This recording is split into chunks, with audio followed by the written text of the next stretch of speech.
My hands were shaking when I lifted the lid of my metal lockbox. The latch had been snapped clean off, bent at an angle like someone had pried it with a screwdriver. Inside, where $18,700 once sat folded in neat stacks, there was nothing but torn fabric and a single quarter that had rolled into the corner.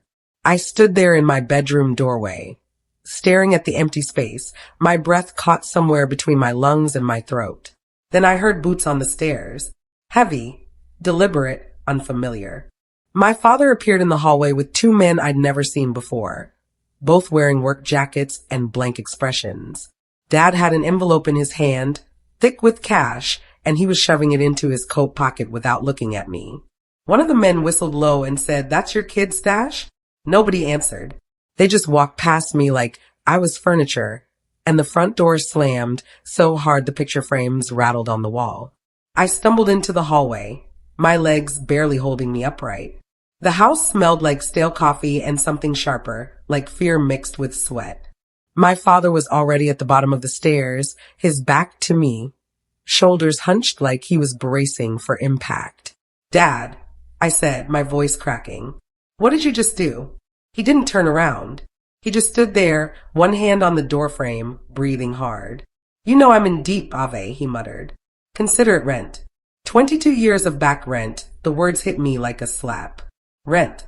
As if many years of saving every paycheck, every tip, every birthday check from my grandmother meant nothing. As if I was made of rubber instead of bone and exhaustion. My mother appeared in the kitchen doorway, holding a dish towel in both hands. She wouldn't look at me either. She just kept twisting that towel like she was wringing out something invisible. That night, my father told me I needed to move out. Not eventually. Immediately. He shrugged, lighting a cigarette. "Those men know where we live now. They've seen you." My blood went ice. What does that mean? Means if they don't get their money, they might get creative about collecting. Can't have that happening here. You need to leave. Tonight. Then he smiled, voice dripping with false concern. "Besides, you've always talked about wanting independence. Well, this is your chance. Best time to start." I didn't argue. I didn't cry. I just went upstairs and started packing. My old Civic sat in the driveway with 186,000 miles and a cracked windshield. I loaded trash bags full of clothes, a pillow, my laptop, and a box of kitchen supplies Mom had set on the counter without a word. When I came back for the last load, she hugged me stiffly. She whispered, "Just stay quiet." He's scared. Those words hurt worse than the theft. I drove away at 9 p.m., headlights cutting through the dark, with no idea where I was going. The Walmart parking lot was lit up like a stage, fluorescent lights buzzing overhead. I pulled into the far corner away from the entrance and reclined my seat as far as it would go. My coat became my blanket. The plastic upholstery smelled like old French fries and regret. I tried to sleep, but every sound made me flinch. Shopping carts rattling, car doors slamming, voices echoing across the pavement. At 2 a.m., someone knocked on my window. I jerked upright, heart hammering, and saw a kid in a neon vest holding a flashlight. "You can't park overnight," he said through the glass. His voice was apologetic, but firm. I nodded, started the engine, and drove aimlessly until I found a 24-hour diner on the edge of town. The neon sign flickered red and blue, casting shadows across the empty booths inside. I parked, checked my bank app, and saw $62 staring back at me. That was it. That was all I had left. Inside the diner, I ordered the cheapest thing on the menu, a $4.99 coffee. The server, a middle-aged woman with tired eyes and a name tag that said Barb, poured it without asking questions. I sat in a corner booth, staring at my phone, typing and deleting texts to my best friend. How do you explain that your own father stole everything you had? That your mother watched it happen and did nothing? A man at the counter glanced over and said, "Rough night, huh?" I didn't answer. I just turned my face toward the window, watching headlights pass on the highway. The coffee was watery and bitter, but it was warm, and warmth was all I had. Barb came back around 3 a.m. and slid a plate of pancakes in front of me. "On the house," she said quietly. I looked up at her, vision blurring. "Thank you," I whispered. She nodded. Owner needs a weekend dishwasher. You interested? I said yes before she finished the sentence. My first shift started at 5 a.m. I clocked in with pruned fingers and a borrowed apron, stepping into a kitchen that smelled like grease and bleach. The dishwasher station was tucked in the back corner, next to a leaking pipe and a stack of plastic bins overflowing with dirty plates. The work was hot, loud, and endless. Plates came in faster than I could scrub them. My hands turned red, then raw, then blistered. But I didn't stop. I couldn't afford to stop. When my shift ended at 2 p.m., I walked out to the parking lot and tried to start my car. The engine clicked once, twice, then nothing. I sat there with my forehead pressed against the steering wheel, too tired to cry. A tow truck pulled up 20 minutes later, the driver leaning out the window. Need a lift? He asked. His name was Milo, and he charged me $75 instead of $230 after I explained what happened. He drove me to a low-budget auto shop that allowed payment plans. The mechanic, a gruff man named Dale, looked at my car and said the battery was dead and the alternator was dying. Gonna cost you around $400, he said. I felt my stomach drop. Can I pay in installments? I asked. He squinted at me, then nodded. $50 a week. Don't miss a payment. I agreed, signed the paperwork, and walked back to the diner on foot. It took 40 minutes. My shoes weren't made for walking that far, and my feet throbbed by the time I pushed through the glass doors. Barb was wiping down tables. She glanced up and said, "You look like hell." I laughed, a short bitter sound. Feel like it too. She handed me a schedule. You're on prep shift starting Monday. $13 an hour. I almost cried. $13 an hour felt like a lifeline. That night, I slept in the diner's break room on a bench with my coat as a pillow. Nobody kicked me out. The diner became my world. Chaos and noise and the smell of burnt coffee. Line cooks shouting orders, waitresses laughing, plates crashing in the sink. I worked like someone desperate not to lose the only stable thing left in my life. Rick, the owner, watched me silently from the kitchen doorway. He didn't say much, but when I stayed late without being asked, he nodded. That nod meant something. A week later, he offered me weekday prep shifts. I'd be chopping vegetables, prepping ingredients, learning the rhythm of a professional kitchen. The pay stayed the same, but the hours added up. For the first time since the lockbox, I felt like I could breathe. One of the cooks, a woman named Lila with tattooed forearms and a sharp knife, taught me how to dice onions fast and clean. You've got a calm hand, she said. Not many people do. Those words warmed something inside me that had been frozen. I practiced knife skills in my car at night, using a $9 cutting board from Walmart and a cheap chef's knife. I watched YouTube videos on my phone, pausing and rewinding until I got the movements right. Lila noticed.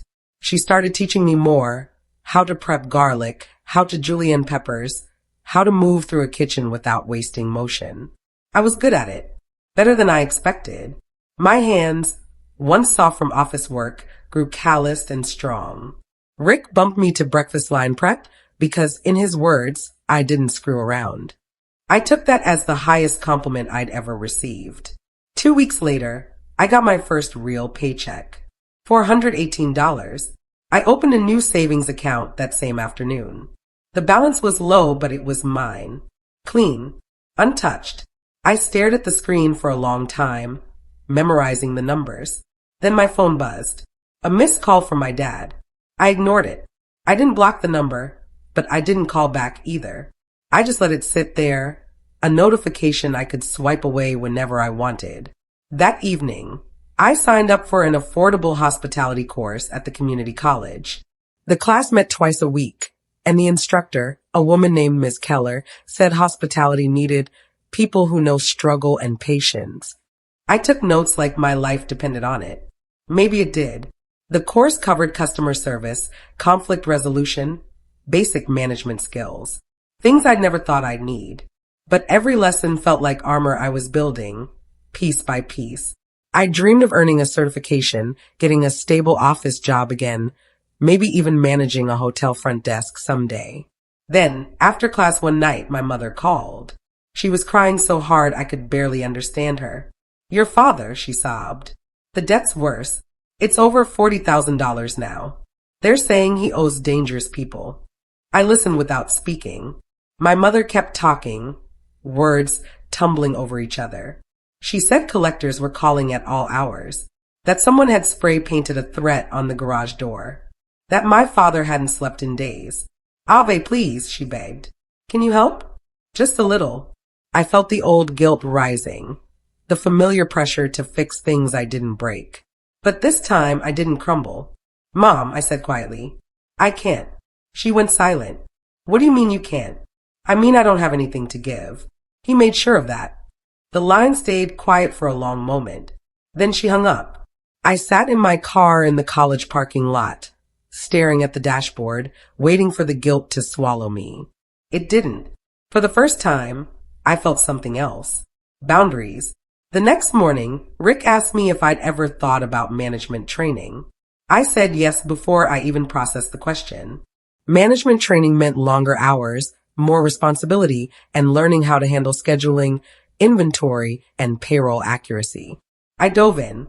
My attention to detail from my old office job came back like muscle memory. I started noticing inefficiencies, tracking orders, catching mistakes before they became problems. Coworkers began asking me for help balancing their hours and pay discrepancies. I realized I was good with people under pressure. I knew how to listen, how to solve problems without making anyone feel small. Rick noticed. One afternoon, he handed me a flyer. Regional training seminar, he said. Next Saturday. I'm sending you. The seminar was held in a hotel ballroom filled with managers twice my age. I took meticulous notes about operations, leadership, and conflict management. A recruiter from a local hotel chain stopped by my table during the break. You ask good questions, he said. We're hiring assistant front desk managers. Interested? I applied that night with trembling fingers. 3 days later, I got the call. The job offer was $21 an hour, health insurance, predictable hours. I could finally afford a studio apartment. Tiny but mine. I found one on the second floor of an older building, with a window facing east and a radiator that clanked at night. I decorated it with thrift store furniture, a lamp I found on clearance, and a fake plant that made me smile every time I saw it. Life began to stabilize. Real stability, not the fragile kind that could be ripped away. I started sleeping through the night. I started eating meals instead of snacks. I started feeling like a person again. Then I received a text from an unknown number. It's your father. I need to see you. I stared at the screen for a long time. Then I replied, Public Park. Noon tomorrow. That's it. He looked older when I saw him. Thinner. Haunted. We sat on a bench near the playground, watching kids swing and shout in the distance. He didn't waste time. I need a little help, he said. Just enough to avoid losing the house. I stayed silent, letting him squirm. He talked about the debt, the threats, the sleepless nights. He said the collectors were getting aggressive, that they were asking about family. They said they'll come after family, he whispered. I looked at him, really looked at him. The man who'd raised me, who'd taught me how to ride a bike and check the oil in my car. The man who'd stolen my future to save his own skin. I can't help you, I said. His face crumpled. Ave, please. I said no. He left without another word. I sat there for a while, breathing the cold air, feeling nothing but distance. 2 weeks later, my mother called again. She told me Dad had already lost the house weeks ago, but had been lying about it. He was living in a rented room above a garage, hiding from collectors. I hung up and blocked both their numbers. A month passed. I was settling into my new job, learning the hotel systems, building rapport with guests and co-workers. Then my father showed up in the lobby. He walked in during my shift, disheveled and desperate, and begged me in front of guests. Avery, please. Just listen. I escorted him outside without raising my voice, maintaining the calm authority I'd learned in training. You need to leave, I said. He grabbed my arm. They're suing me. I need your financial records for proof of hardship. I pulled my arm back. No. Avery, I have nothing left. That's not my fault. I walked back inside, and security escorted him off the property. My hands were shaking, but my resolve stayed firm. A week later, I received a letter from a debt collector claiming I'd co-signed a $15,000 high-interest loan. My father had forged my signature. My breath stopped. This could ruin my credit, my job, everything I'd rebuilt. I called my HR department immediately. The hotel's legal team reviewed the documents. The signature was sloppy, clearly not mine. They advised me to report the fraud. Do you want to pursue charges? The lawyer asked. I thought about it for a long time. Pressing charges meant my father could face jail time, but letting it slide meant carrying his debt. I chose a middle path. I sent a certified letter to the lender, forcing them to investigate the fraud. The loan was frozen pending review, protecting my credit. My father's collectors circled him harder now that I was legally untouchable. I felt sorrow, not satisfaction. My mother called again, saying he'd had a breakdown, that he was barely functioning. I listened, but I didn't go back. Then, one quiet evening, I had an idea. Not revenge, something else. I bought a small wooden box, smooth and simple, from a craft store. I placed a single sheet of paper inside, a copy of my clean credit report, and a note that read, "This is what I saved. I'm keeping it." I texted him, "Meet me at the diner." Noon. He arrived on time, looking smaller than I remembered. We sat in the same booth where Barb had given me pancakes 2 years ago. I slid the wooden box across the table. He stared at it confused, then opened it slowly. His hands trembled as he read the note. He looked at the credit report, the rows of clean accounts, the proof that I'd protected what he tried to destroy. "You're really done with me," he whispered. It wasn't a question. "I'm done sacrificing for you," I said calmly. He broke down quietly, shoulders shaking, tears falling onto the table. He apologized between shaky breaths. No excuses this time. No justifications. Just raw, broken apology. "Is there any way back?" he asked. I shook my head gently.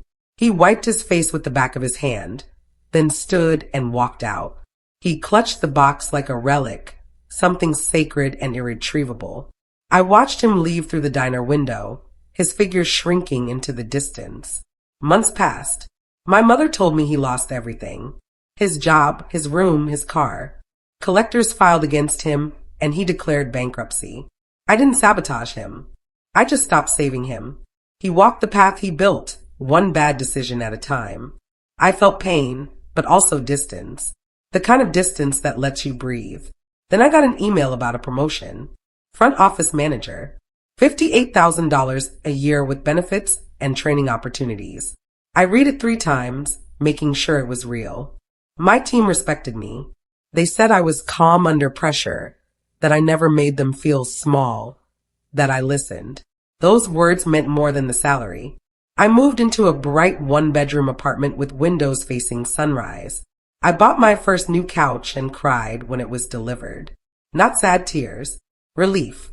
I realized I hadn't just survived. I'd rebuilt. From nothing. From an empty lockbox and a Walmart parking lot. I'd built a life. One afternoon, my phone buzzed with a voicemail. I almost deleted it without listening. But something made me press play. "Ave," my father's voice said. "I hope you're okay. I'm trying to be better." The message was short, and his voice sounded different. Tired, but not desperate. I listened once, then deleted it. I didn't call back. I didn't need to. I wished him peace from afar. That evening, I sat in my sunlit apartment, sipping coffee, watching the light move across the floor. The olive tree I'd bought myself was thriving in the corner, its leaves catching the glow. I thought about the girl who'd opened that lockbox 2 years ago, the one who'd slept in her car and washed dishes until her hands bled. She was still inside me, but quieter now. Like an echo I'd learned to respect instead of fear. I didn't get even. I got free. The next morning, I walked into work with a new lightness in my step. My assistant manager, Kyle, greeted me with a smile and a stack of paperwork. "Busy day ahead," he said. I nodded, pouring myself coffee from the lobby pot. The guests were already filtering in, suitcases rolling, voices echoing off the marble floors. A woman approached the desk, flustered and apologetic. "I'm so sorry, but I think there's an issue with my reservation." I pulled up her account, saw the problem immediately, and fixed it in under a minute. You're all set, I said. Enjoy your stay. She looked relieved. Thank you so much. You just saved my whole trip. Those words stayed with me. Saving someone's trip wasn't saving their life, but it mattered. I was good at this. I helped people solve problems, stayed calm when things went wrong, and made sure my team felt supported. That was enough. That was more than enough. That weekend, I treated myself to something small. A new sketchbook and a set of colored pencils. I hadn't drawn since high school, but I wanted to try again. I sat by the window and sketched the view, the buildings across the street, the tree outside, the light falling across my coffee cup. It wasn't perfect, but it was mine. No one could take it from me. No one could pry it open and empty it out. I thought about the wooden box I'd given my father. It had been a gift, but not the kind people usually give. It was a boundary, solid and final. I didn't need him to understand it. I just needed him to hold it, to feel the weight of what he'd lost. The peace I felt wasn't loud or triumphant. It was quiet, like the hum of the radiator at night. Steady, predictable, safe. I was building a life where I didn't have to look over my shoulder, where no one could walk into my room and take what I'd earned. One evening, Barb from the diner texted me out of nowhere. Heard you're doing great. Proud of you, kid. I smiled and texted back. Thank you for everything. She sent a heart emoji. That was it. But it meant the world. I thought about all the people who'd helped me along the way. Milo, the tow truck driver. Dale, the mechanic. Rick and Lila. Ms. Keller, the recruiter at the seminar. Even Kyle, my assistant manager, who made work easier just by being steady and kind. They hadn't saved me. I'd saved myself, but they'd given me space to do it. They treated me like I mattered when I wasn't sure I did. I wanted to be that person for someone else someday. Maybe I already was. At work, I made sure my team took breaks, that they felt heard, that they knew I had their backs. Small things, but small things add up. A year later, I got another promotion. Director of Guest Services. I managed 3 properties now, traveling between them, training new managers, solving problems across multiple locations. My salary doubled. I bought a car, a used sedan with low mileage and working air conditioning. The first time I drove it, I cried. Not because it was fancy, because it was reliable. Because I'd earned it without stealing from anyone, without breaking anyone's trust. I thought about my father sometimes, but less and less. He was a chapter I'd closed, not out of cruelty, but out of necessity. I didn't owe him forgiveness. I didn't owe him reconciliation. I owed myself peace. And peace, I learned, didn't come from revenge. It came from boundaries, from knowing what I'd protect and what I'd let go. The wooden box had been both. A protection and a release. A gift he'd never forget, not because it hurt him, but because it reminded him of what he'd destroyed. I started mentoring younger staff members, people who reminded me of myself 2 years ago. Lost, scared, working multiple shifts just to survive. I taught them what I'd learned, how to manage stress, how to advocate for themselves, how to build skills that no one could take away. One girl, a housekeeper named Bree, told me she was saving for college. I helped her apply for scholarships, wrote her a reference letter, and gave her extra training shifts. When she got accepted, she hugged me so hard I thought my ribs would crack. You changed my life, she said. I shook my head. You did that. I just held the door open. But her words stayed with me. Maybe that's what healing looked like. Not erasing the past, but using it to build something better. Not for the people who hurt you, but for the ones who come after. On the 2-year anniversary of the day my father stole my savings, I went back to that Walmart parking lot. I parked in the same corner where I'd slept in my car, where a cart attendant had knocked on my window at 2 a.m. The lot looked the same. Fluorescent lights buzzing, shopping carts rattling, strangers passing without looking. But I wasn't the same. I sat there for a while, engine off, windows down, listening to the hum of the world around me. I thought about the lockbox, the empty fabric, the torn savings. I thought about the diner, the blisters, the borrowed apron.